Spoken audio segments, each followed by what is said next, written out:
I'm Emily, 37 years old. My husband and I gave up our own bedroom to welcome his widowed mother into our home, hoping to build a bigger family. But on my son Ethan's 13th birthday, she handed brand new iPhones to her real grandchildren and told Ethan he wasn't truly part of us. His heart broke in front of everyone, and ours did too. Before I tell you what happened next, let me know where you're watching from, and thanks for being here.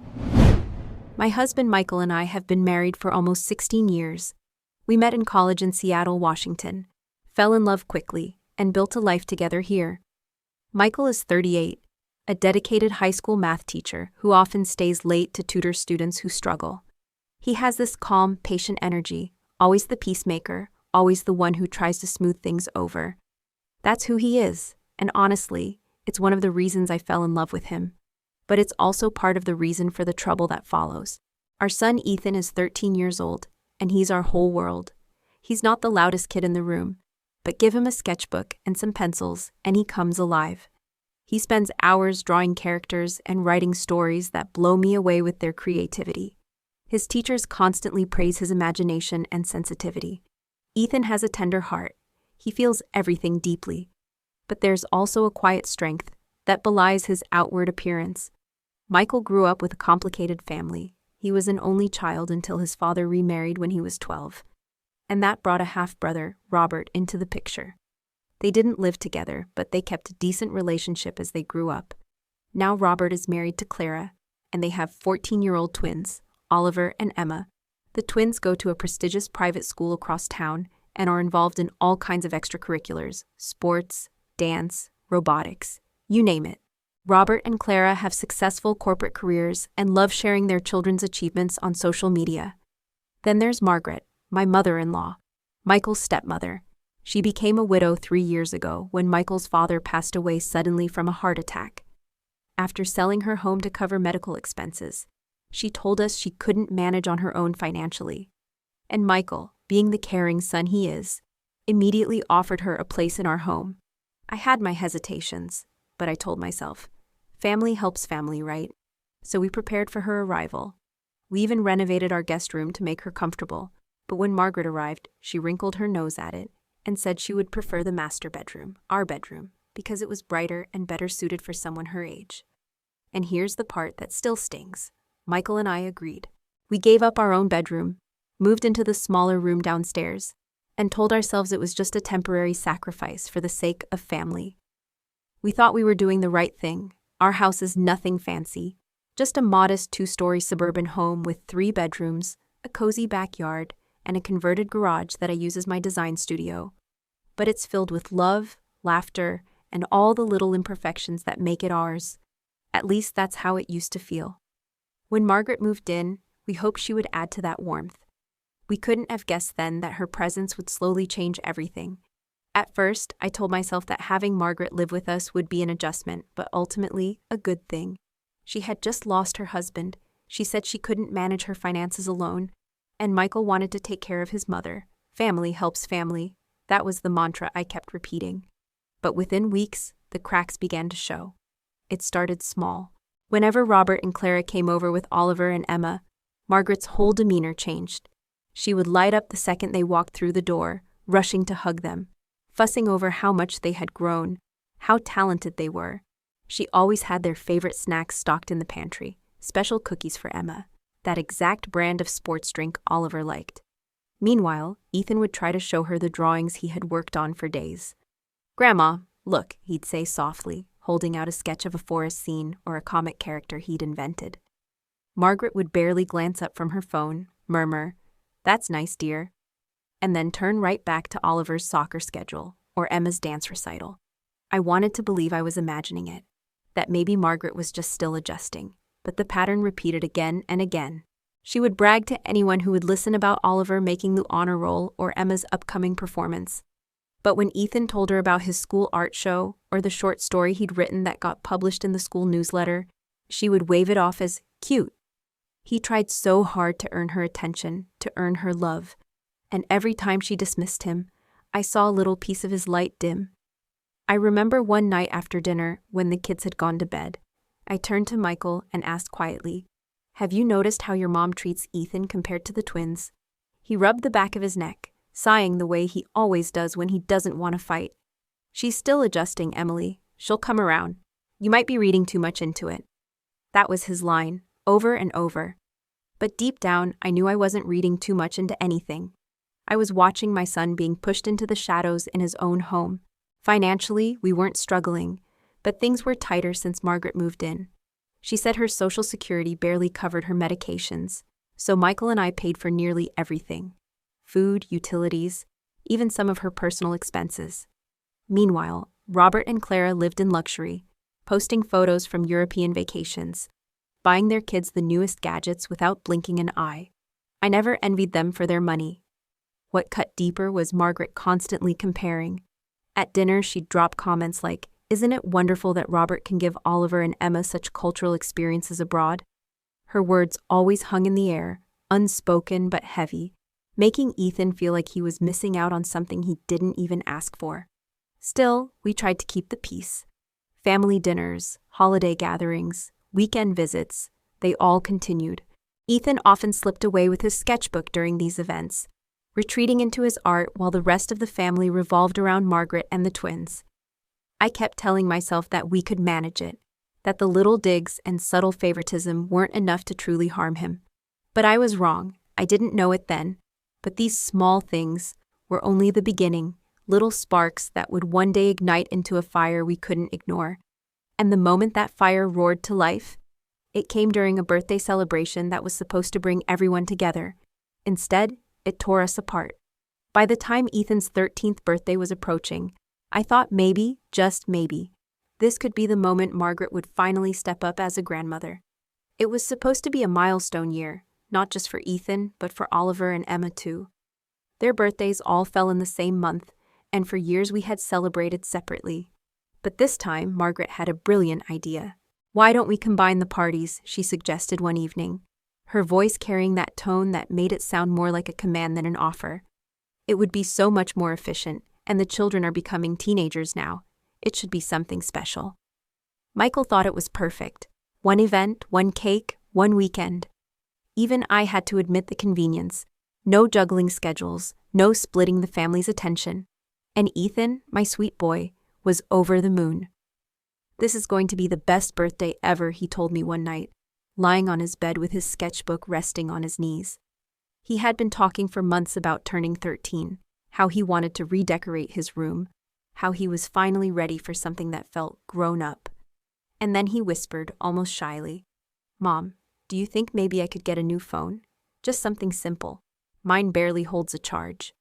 His request wasn't selfish. It was a genuine need. His cracked old phone died by lunchtime most days, and he often borrowed mine just to finish school projects.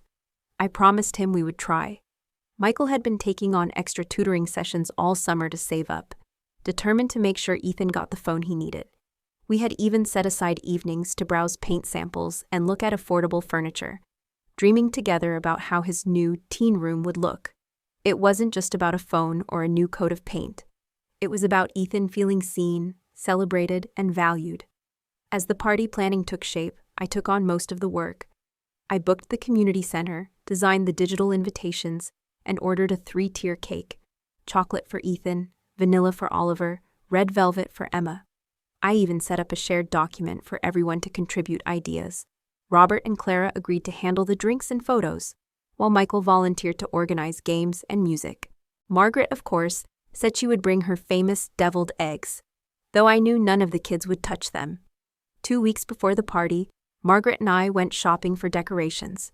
We were comparing streamers when she suddenly checked her watch. "I need to run a quick errand. I'll meet you at the food court," she said, disappearing down the mall corridor. I thought nothing of it until later that day when I overheard her in a hushed phone call with Robert. "Yes, I got them both. The newest model, just as we discussed. They're going to be so surprised." She froze when she saw me in the doorway, ending the call abruptly. "Just finalizing some birthday details with Robert," she explained with a wave of her hand, her tone just a little too casual. My stomach sank, but I didn't press. That night during dinner, Ethan shared his birthday wish list: art supplies, some new books, and maybe a new phone if we could swing it. He looked hopefully at his grandmother, waiting for even a flicker of interest. Margaret didn't look up from her plate. Art supplies. How nice, she muttered flatly. But when Michael mentioned Oliver's upcoming soccer tournament, her whole face lit up. Oh, is Oliver still playing forward? He's so talented. And Emma's recital is coming up, isn't it? Her voice brimmed with excitement. I saw Ethan's face fall, his shoulders curl in slightly before he forced a small smile. Still, he kept his optimism about the party. In the evenings, he helped me cut out photo decorations and string fairy lights. He told me he couldn't wait to see his friends, to eat cake, to finally feel like he belonged in the spotlight. And as I tucked him into bed the night before the big day, he whispered, "Tomorrow's going to be amazing, Mom." I squeezed his hand, praying with everything in me that it would be true. But what none of us knew then, what none of us could have prepared for, was that tomorrow would become the day Ethan's heart broke in front of everyone he loved. The morning of the party felt like it had been dipped in gold. Sunlight streamed through the windows, the air crisp but warm, the kind of September day that made everything feel possible. Ethan woke up before his alarm, his excitement too big to contain.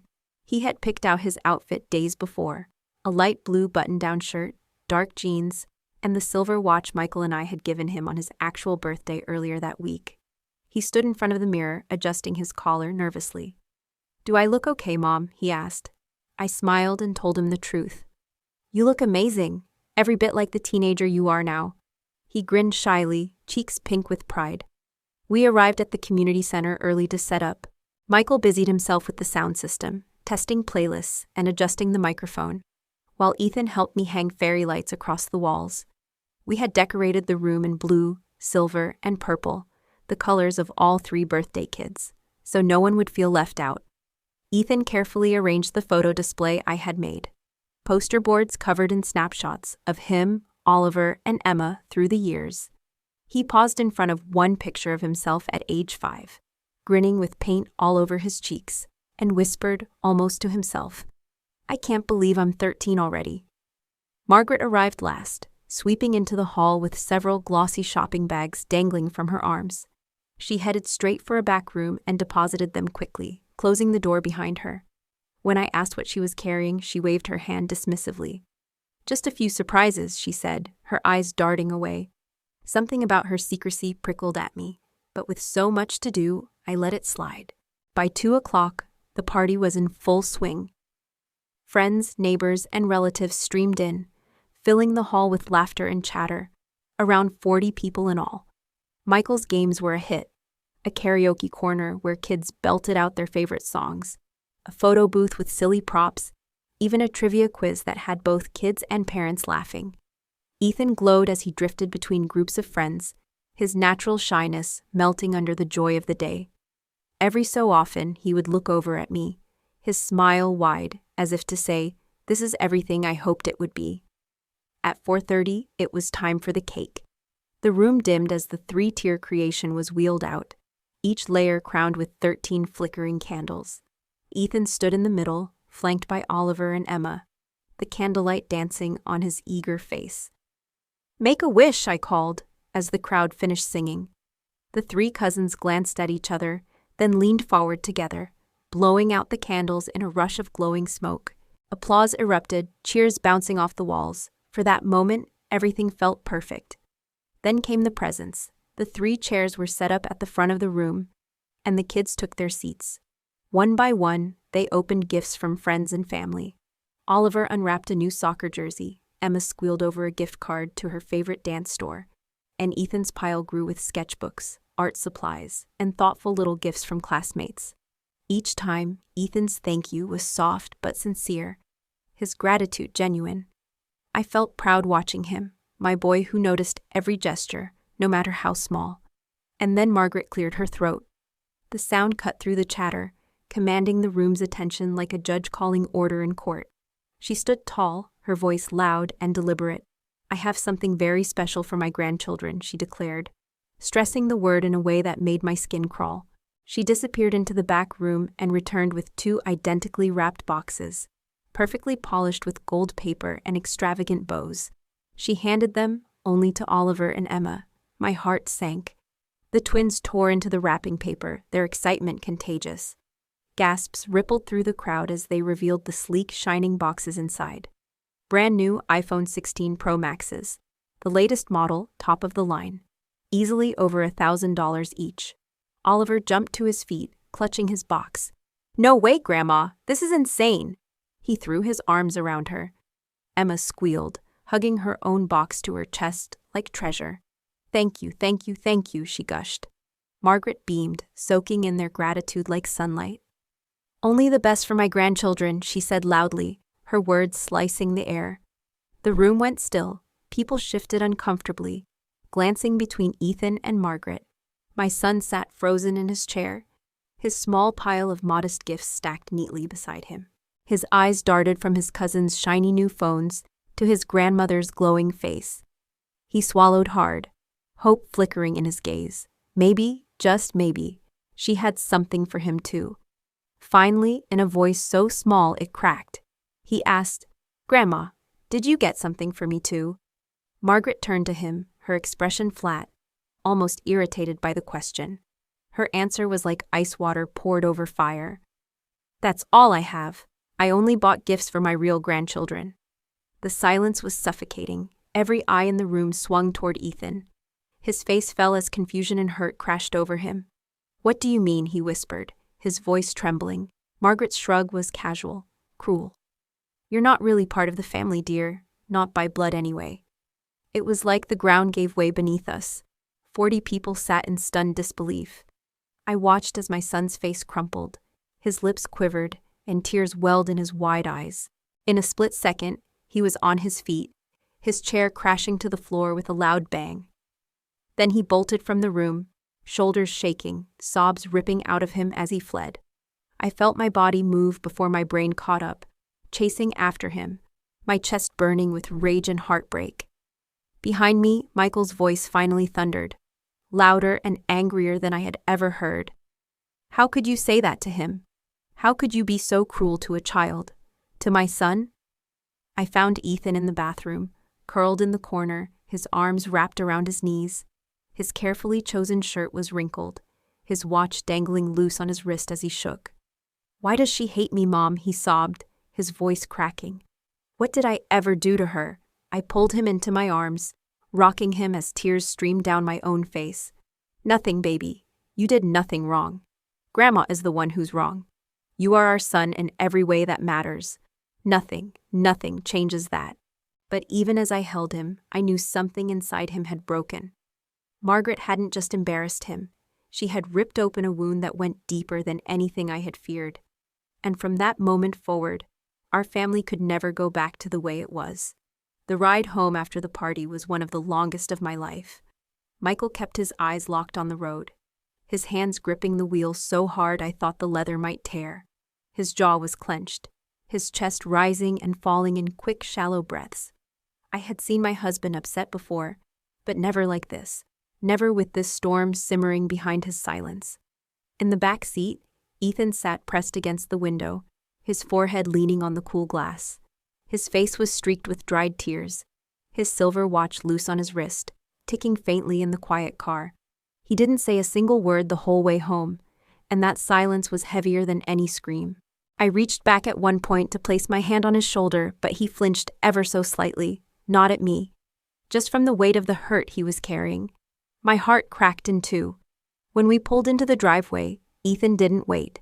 He pushed open the door and ran inside, his sneakers pounding up the stairs before his bedroom door slammed shut. Michael and I stood in the entryway for a moment, staring at the closed door, both of us frozen. I whispered, "Should I go in?" Michael shook his head, his voice hoarse. "Give him time." But I couldn't shake the text Ethan had sent me during the car ride. "Please don't make me talk right now. I just want to be alone." Those words, so raw, so grown up for a 13-year-old, haunted me. He shouldn't have to process this kind of cruelty at all, let alone by himself. That night, downstairs in the cramped bedroom we had given ourselves after Margaret demanded the master suite, Michael and I finally broke. My voice trembled with rage and grief as I paced back and forth. "I told you, Michael.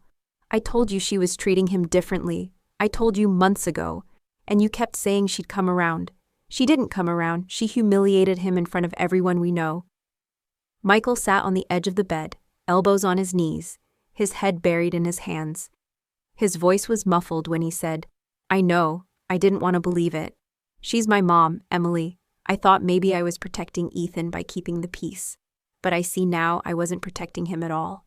I failed him." He looked up, his eyes red and glistening. I should have stopped her a long time ago.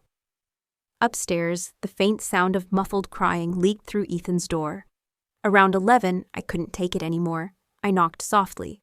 "Sweetheart, it's Mom. Can I come in?" There was a pause, then the quiet click of the lock. When I opened the door, my chest tightened. Ethan was curled up on his bed, his knees drawn to his chest, clutching the stuffed bear he had pretended to outgrow years ago. His hair stuck to his damp forehead, his face blotchy from crying. He looked up at me, his voice cracking. "Mom, is it because I'm not really yours?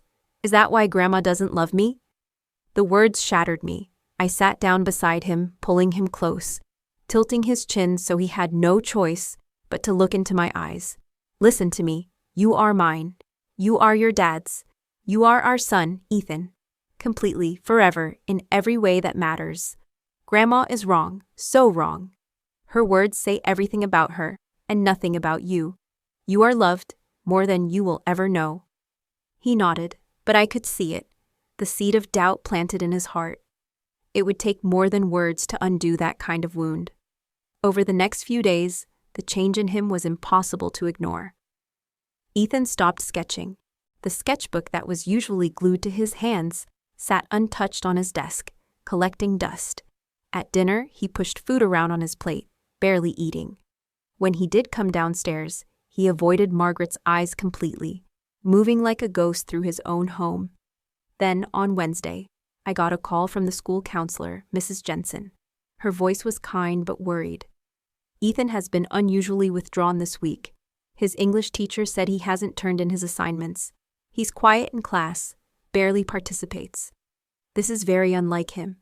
Did something happen at home that I should be aware of?" My throat tightened. I wanted to tell her everything, but all I could manage was, "Yes, something happened. We're working on it." Meanwhile, Margaret carried on as if nothing had happened.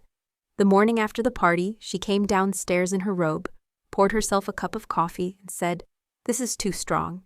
Didn't we agree I like it mild?" as though her cruel words had never been spoken.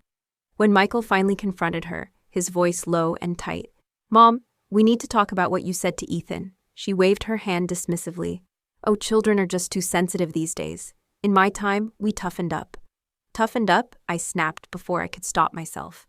"You told a 13-year-old boy he isn't part of the family. That's not tough love, Margaret. That's emotional abuse." She met my eyes coolly and said, "Facts are facts. Oliver and Emma are my blood. Ethan isn't. I can't be expected to feel the same way about him." Later that day, while folding laundry, I found something that made my blood run cold. In the pocket of Margaret's slacks was a folded receipt from an electronics store. I smoothed it out with trembling hands and read the numbers. 2 iPhone 16 Pro Maxes, purchased 2 weeks earlier, total $2,587. She had planned this. Not only had she chosen to exclude Ethan, she had orchestrated it weeks in advance. And she had the money all along. The same woman who told us she could barely afford her medication had secretly dropped thousands of dollars just to flaunt her favoritism. That night, dinner was unbearable. Ethan sat quietly, pushing peas around his plate, his appetite gone. Margaret filled the silence with chatter about Robert's promotion and Emma's dance program. When Ethan politely asked to be excused, she scoffed. "Running away again? No wonder you don't fit in.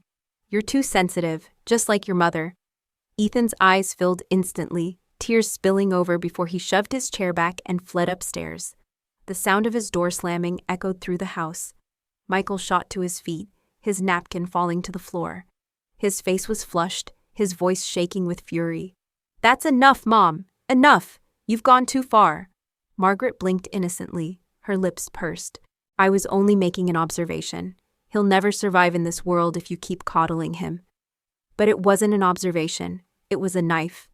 And as I sat there in the deafening silence that followed, I realized something with crystal clarity. This could not continue. If we didn't act now, it wouldn't just wound Ethan. It would break him completely. That night, I couldn't sleep. I lay awake in the dark of our cramped downstairs bedroom, staring at the ceiling, listening to the faint creaks of the house. Michael had fallen into a restless doze beside me, but my mind spun in endless circles. Every word Margaret had spoken at the dinner table replayed in my head like a cruel echo. "You're too sensitive, just like your mother." And then Ethan's tear-filled eyes as he fled upstairs, the sound of his door slamming. Around 3 in the morning, I gave up on sleep.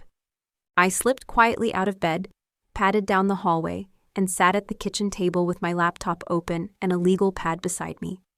For hours I read everything I could about emotional abuse, family boundaries, and the lasting effects of toxic grandparents on children. Every article, every study, every word confirmed what my heart already knew. If we allowed Margaret to stay, we were allowing her to poison our son's sense of self-worth. By the time dawn broke, I had made up my mind. Margaret had to leave, not tomorrow, not next month, now. When Michael came downstairs, his tie half knotted and his eyes heavy with lack of sleep, he found me still at the table, surrounded by scribbled notes. He stopped in the doorway, studying me. "You've been up all night," he said quietly. I nodded. "Michael, we can't keep doing this. This isn't sustainable. She is destroying him. She is destroying us." He sank into the chair across from me, his face heavy with grief. "I know," he admitted. "I've been thinking about it too. She's my mother, but Ethan has to come first. There's really no choice anymore." That was the moment I knew we were united. For the first time, Michael stopped defending her and chose our son instead. It gave me the strength I needed. After Ethan left for school that morning, I waited until Margaret returned from her weekly grocery trip. She came through the door with 2 paper bags, humming as though nothing in the world were wrong. I helped her set the groceries on the counter, and then I said calmly, "Margaret, we need to talk." She raised an eyebrow, suspicious. "About what?" "About what you said at the party. About the way you've been treating Ethan." Her mouth tightened. "Oh, are we still on that? I thought we had moved past it." "No," I said firmly, my hands braced on the table. "We have not moved past it. You told a 13-year-old boy that he wasn't really family because he's adopted. You publicly humiliated him on his birthday. And since then, you've continued to tear him down in his own home." Margaret sipped her coffee, her tone cool. "I merely stated the truth. He's not my blood. Oliver and Emma are.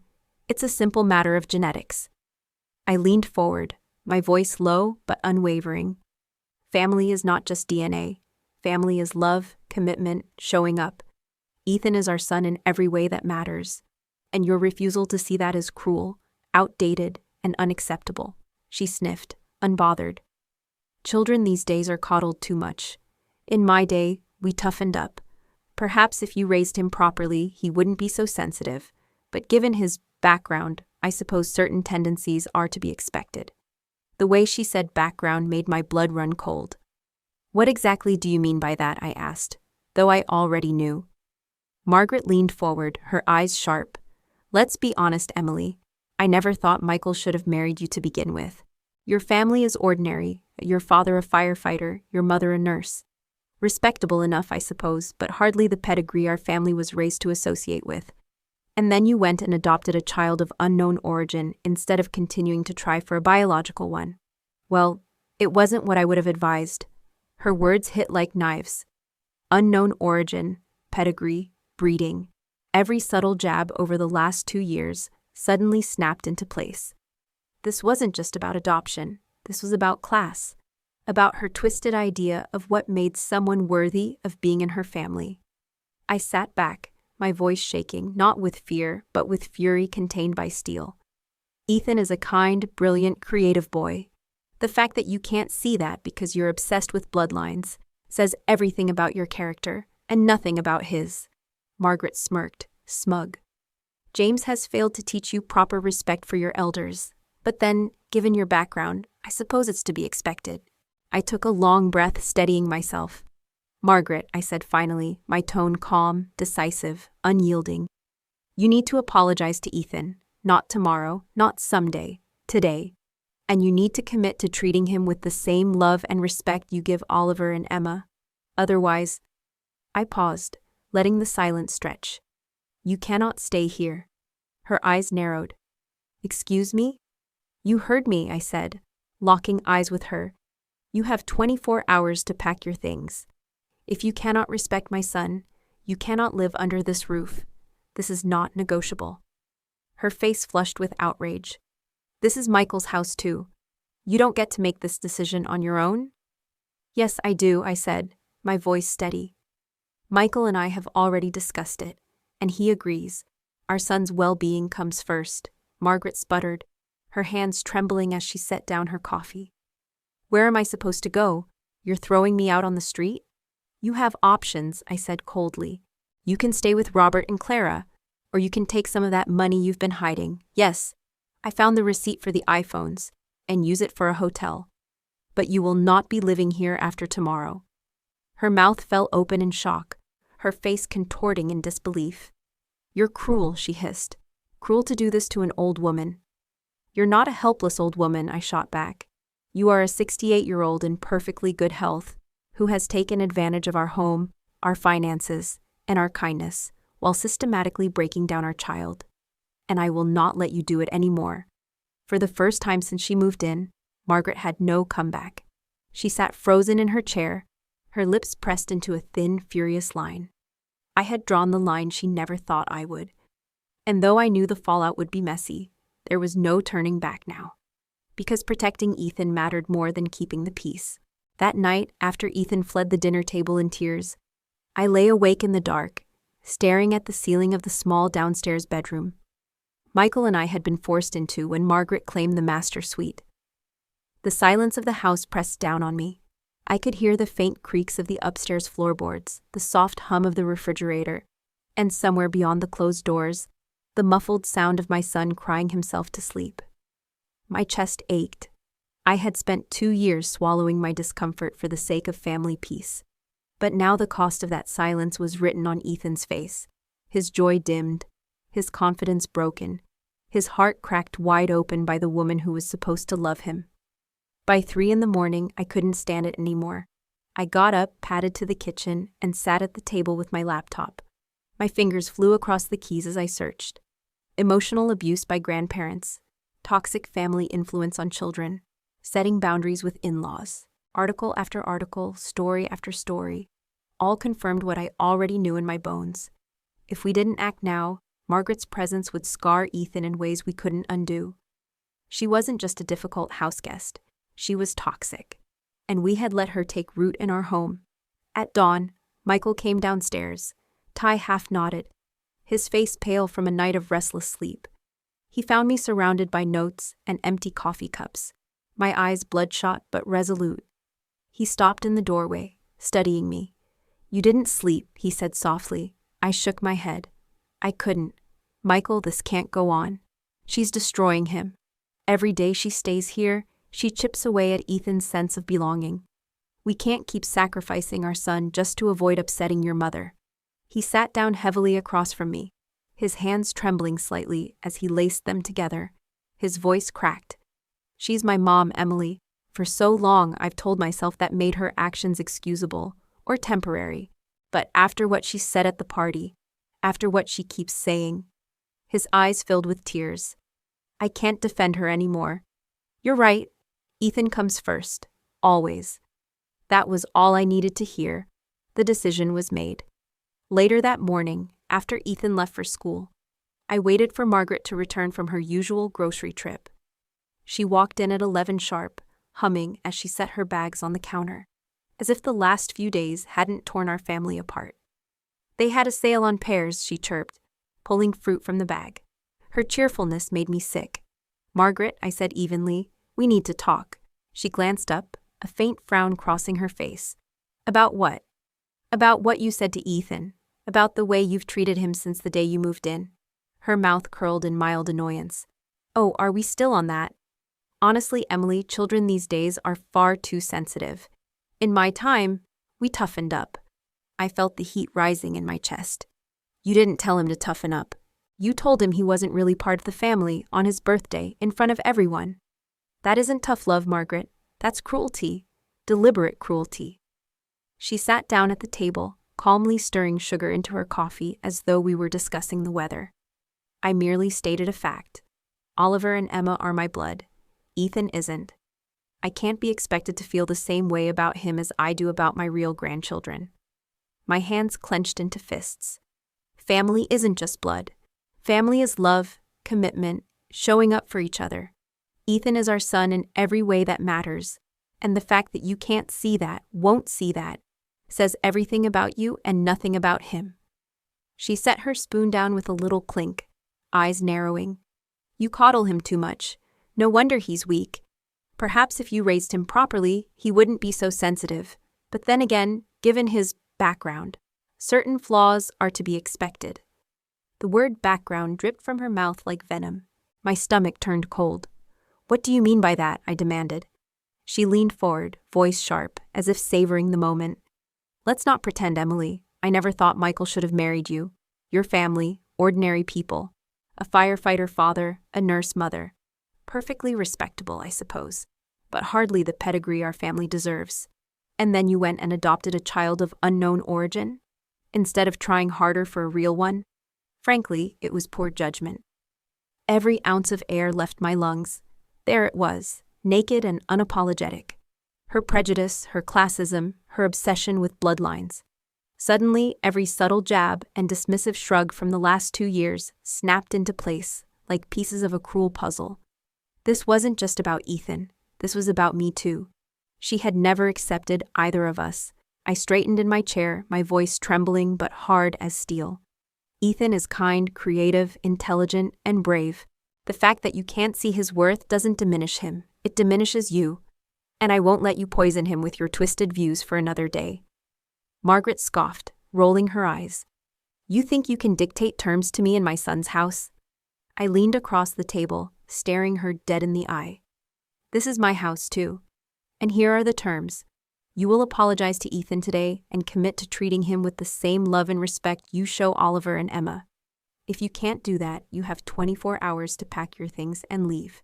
You will not live here one day longer. Her coffee cup rattled against its saucer as she slammed it down. You're throwing me out? At my age, where am I supposed to go? On the street? You have options, I shot back. You can stay with Robert and Clara, or you can use the money you've been hiding. Yes, I found the receipt for the iPhones, to pay for a hotel until you find an apartment. But you will not stay here, Margaret. Not after what you've done. Her face flushed deep red, her hands trembling. You're cruel, she spat. Cruel to turn your husband against his own mother. My voice dropped, steady and calm. No, Margaret. You did that yourself. You forced him to choose by attacking the child we love. And he chose correctly. He chose Ethan. For the first time since she moved in, Margaret's composure cracked. She stared at me in stunned silence, her lips quivering, her eyes wide with rage and disbelief. She had never expected me to push back, never expected me to draw a line she couldn't cross, but I had, and there was no going back. Margaret sat frozen at the kitchen table, her face blotchy with fury, her lips pressed into a hard line. Michael will hear about this, she snapped suddenly, pulling out her phone with shaking hands. He'll set you straight. I didn't move. I didn't flinch. Call him, I said coolly. He already knows. He agrees with me. But Margaret dialed anyway, her voice rising theatrically as soon as Michael picked up at school. Your wife has lost her mind. She's threatening to throw me out on the street after everything I've done for this family. Michael, you need to come home right now, and to my surprise, Michael did. 20 minutes later, the front door opened and he walked in, his expression grim, his shoulders heavy. Margaret rushed to him like a drowning woman reaching for a rope. Thank God you're here, she said, clutching his arm. Tell your wife she can't just evict me. This is your home too. Michael gently but firmly pulled his arm free. Mom, he said, his voice flat and serious. Is it true? Did you really tell Ethan he wasn't family because he's adopted? Margaret's eyes darted to me, then back to him. I merely stated the obvious. He's not my biological grandchild. You can't expect me to feel the same way about him as I do about Oliver and Emma. And what about what you said to Emily? Michael pressed, his jaw tight. That she came from the wrong background. That Ethan had unknown origins. Did you say that too? Margaret hesitated, her eyes narrowing. I might have expressed some concerns about Standards, she said carefully. Every grandmother wants to ensure her family line is preserved. Michael's face hardened. This isn't about standards, this is about cruelty. The best for our family would be a grandmother who loves all her grandchildren equally, not one who ranks them by bloodline. For the first time since the conversation began, Margaret's composure cracked. She sank into a chair, dabbing at her eyes with a tissue. "You're twisting my words," she sniffled. "I'm an old woman. Sometimes I speak too directly. Surely you wouldn't throw your own mother out over a misunderstanding." But Michael wasn't swayed. He shook his head. "This isn't a misunderstanding. This is years of favoritism and hurt, building up to that moment at Ethan's birthday. You've been doing this all along, Mom, and I should have stopped it sooner." Margaret's voice rose again, sharp and desperate. "I won't stay where I'm not wanted. I'll go to Robert's. He'll take me in. At least he appreciates me." She snatched her phone again, dialing quickly. Within an hour, Robert and Clara were standing in our living room, their faces tight with discomfort. Margaret had wasted no time painting herself as the victim. "She's threatening to throw me out like garbage," she wailed, pointing at me. "After all my sacrifices, after all I've done." Robert looked at me, then at Michael, confusion flickering in his eyes. "Is this really about the phones?" he asked cautiously. "You're kicking Mom out because she bought gifts for my kids and not for Ethan?" "No," I said firmly, my voice steady. "This is about Margaret telling Ethan at his own birthday party that he isn't really family because he's adopted. This is about years of undermining him, dismissing him, making him feel invisible in his own home. The phones were just the final straw." Robert's face tightened, his mouth opening and closing without words. He glanced at his mother, who shifted uncomfortably in her chair. "Mom? Did you really say that?" Margaret's tissue trembled in her hand. "I may have chosen my words poorly," she admitted reluctantly, "but I never meant to hurt anyone. You know how much I love all my grandchildren." Michael cut in sharply. "That's the problem, Mom. You don't love them all. You love Oliver and Emma. You favor them openly, constantly, while treating Ethan like an outsider. He's our son. He deserves better than this." Clara, who had been silent until now, finally spoke up, her voice calm but firm. "I've noticed it too, Margaret. The way you talk about the kids, it's different. You praise Oliver and Emma for every little thing, but you barely acknowledge Ethan. He's a wonderful boy, and he deserves the same respect." Margaret's head snapped toward her daughter-in-law, eyes flashing. "So now you're ganging up on me too?" she demanded. "After everything I've done for this family," Michael's voice broke through, sharp and final. "What exactly have you done, Mom? You've lived here rent-free for 2 years. You've contributed almost nothing to the household, claiming financial hardship, while secretly spending thousands on gifts for Robert's kids. You've lied, manipulated, and hurt our son. That ends today." The room fell into heavy silence. Robert shifted awkwardly, his expression torn. "I didn't realize things were this bad," he admitted finally. "Mom, if what they're saying is true, it's not okay." He glanced at Clara, who nodded quietly, then looked back at us. "If it helps, Mom can stay with us for a while, at least until she finds her own place." Margaret latched onto his words instantly. "Yes, that's best. I'll stay with Robert and Clara until Emily comes to her senses." I shook my head. "This isn't about me coming to my senses. This is permanent. You are welcome to visit someday if you truly change, if you apologize sincerely to Ethan, but you will never live here again." Margaret scoffed, waving her tissue dismissively. "Fine, I'll apologize if that's what it takes to stay." "No," Michael said firmly, his voice strong. "Not a forced apology, not words you don't mean. This isn't about saying the right thing. This is about recognizing the harm you've done and actually changing. Until then, you're leaving." Margaret's face crumpled into a mask of wounded pride, but the decision had been made. Thomas would help her pack, she would move out, and for the first time in 2 years, our house would finally be ours again.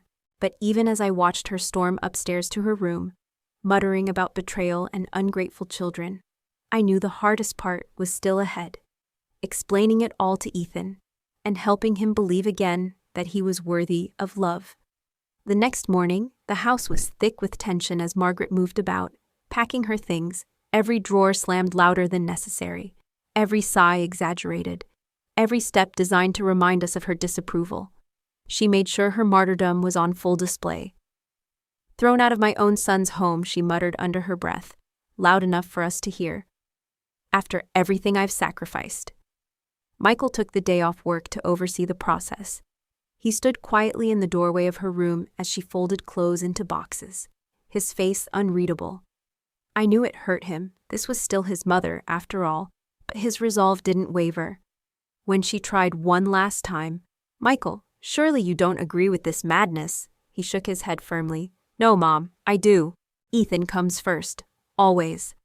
At 9 o'clock, Robert pulled up in his SUV to help load her belongings. Clara lingered by the car, arms folded, her expression tense. Together, they carried suitcase after suitcase down the stairs.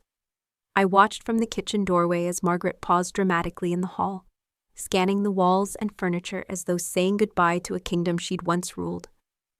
Her eyes lingered on the master bedroom upstairs, the one she had demanded as her own, before she turned to me with a cold smile. "You'll regret this, Emily," she said softly, like a curse, but I didn't flinch. Not as much as Ethan would regret growing up in a home where he never felt loved. Ethan came downstairs just as Robert was closing the trunk on the last box. He froze in the doorway, confusion and caution flickering across his face. I knelt in front of him and spoke gently. "Grandma is going to stay with Uncle Robert and Aunt Clara for now," I explained. "Because of her choices, not because of you. None of this is your fault." His eyes welled up. "She's mad at me, isn't she?" Michael knelt beside me, placing a hand on Ethan's shoulder. "She's upset about the situation, but this is not because of you. This is because she treated you unfairly, and that's not okay. You deserve better." When Ethan whispered, "So she won't live here anymore?" I nodded. "That's right. This house is yours, your home, your safe place." He looked down for a moment, then back up at me with a tiny flicker of relief. "Good," he said softly. At 11, the SUV pulled away with Margaret in the passenger seat, her lips pressed into a tight, wounded line. Michael and I stood on the porch, watching the car disappear around the corner. He let out a long breath, his shoulders slumping. "I never thought I'd have to choose between my mother and my son," he admitted, his voice cracking. I squeezed his hand. "You didn't choose between them. She forced the choice. You simply chose right." Inside, the house felt different immediately. Lighter somehow. It was as if a storm cloud that had hung over us for 2 years had finally blown away. That evening, we sat down to dinner, just the three of us. For the first time in ages, the table was filled with laughter instead of tension. Ethan even told us about a funny story from school, unprompted. His smile shy, but genuine. Later, Michael pulled Ethan close on the couch and said softly, "I owe you an apology. I should have seen this sooner. I should have protected you better." Ethan leaned against him, his voice small but steady. "It's okay, Dad. She's your mom. I get it." Michael kissed the top of his head. "Being complicated doesn't excuse hurting someone you love. You're the most important person in the world to us. We chose you, Ethan. We wanted you. And nothing will ever change that." That weekend, we made a deliberate choice to start fresh. We drove to the coast, built sandcastles, collected shells, and had dinner at a little seafood place overlooking the ocean. It wasn't extravagant, but it was everything we needed. A reminder that family wasn't defined by blood or tradition, but by love, safety, and the everyday moments of showing up for one another. The healing was only just beginning, but already I could see small sparks of the old Ethan returning. His laughter came more easily. He picked up his sketchbook again. He invited a friend over for the first time in weeks. Our home was slowly becoming what it had always been meant to be, a sanctuary. But deep down, I knew the scars Margaret had left would take time to fade. And in the months ahead, we would have to help Ethan rebuild his confidence piece by piece, making sure he never again doubted where he belonged. The weeks that followed felt like we were piecing our family back together, one fragile thread at a time. With Margaret gone, the house was quieter, lighter, almost as if we could all breathe again.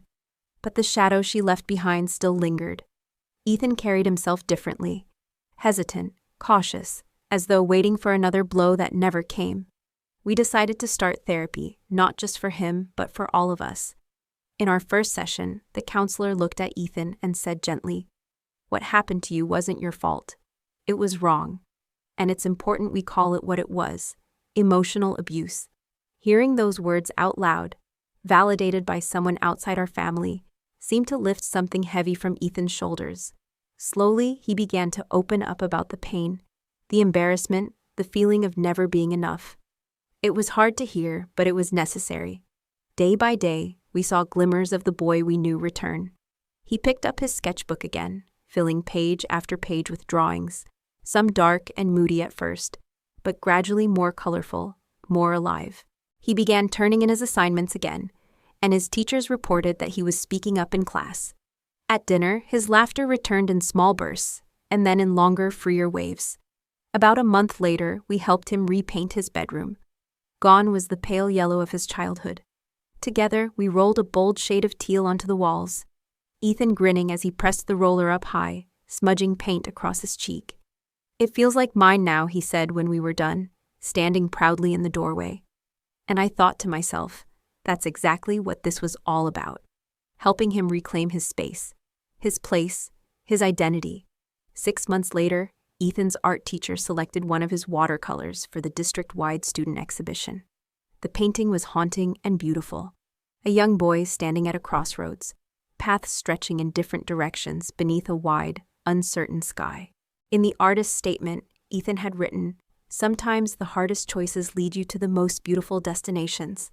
I stood in front of that painting with tears in my eyes, overwhelmed with pride. He wasn't just healing. He was transforming his pain into something powerful. Margaret didn't attend the exhibition, though Robert and Clara did. To my surprise, they congratulated Ethan warmly, asking him questions about his techniques, truly interested. Perhaps they had begun to see things differently now too.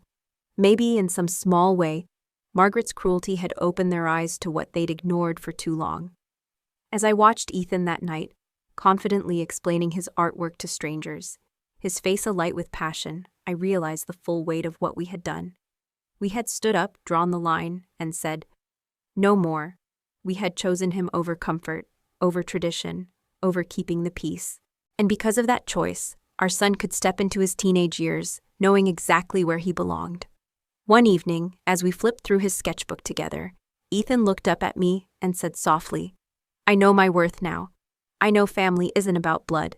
It's about who loves you." His words brought tears to my eyes, because he had finally grasped the truth we had been trying to show him all along. Our story doesn't have a neat, picture-perfect ending. Margaret hasn't had a change of heart, and family gatherings are still complicated. But our home is a sanctuary again, a place where Ethan doesn't have to earn love or prove he belongs, a place where laughter flows more freely than tears. And if there's one thing I've learned through all of this, it's that sometimes protecting your children means making the hardest choices. It means standing up to people who believe blood matters more than love, even if those people are family. Because at the end of the day, family is not defined by DNA. Family is defined by love, loyalty, and the everyday act of showing up. And Ethan, he is ours, completely, forever. Thank you for following the story until the end.